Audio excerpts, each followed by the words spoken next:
জঙ্গলের রাজা ছিল এক বিশাল রয়্যাল বেঙ্গল টাইগার।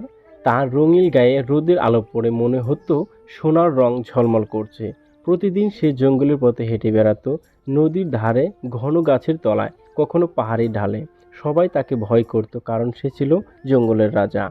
একদিন দুপুরবেলা টাইগারটা এক বড় গাছের নিচ দিয়ে যাচ্ছিল।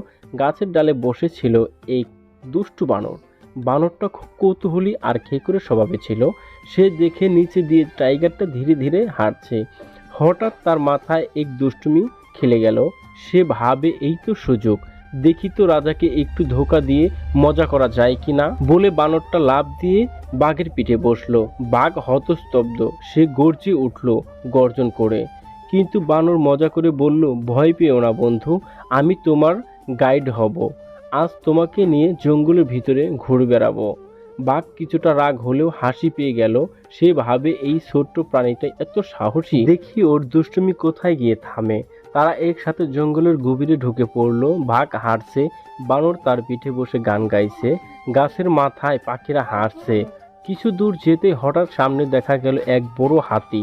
পুরো জঙ্গল কেঁপে উঠল তার হাঁটার শব্দে। বাঘ একটু থেমে গেল, কিন্তু বানরের চোখে তখন আতঙ্ক। সে কাঁপতে কাঁপতে বলল, ও মামা, এই যে হাতি, এ তো আমার থেকে 20 গুণ বড়। হাতি তখন হাতির সুর দিয়ে বানরকে ডাকলো। বানর ভয়ে আর থাকতে পারলো না। সে সঙ্গে সঙ্গে বাঘের পিঠ থেকে লাফ দিয়ে নেমে দৌড়ে পালিয়ে গেল।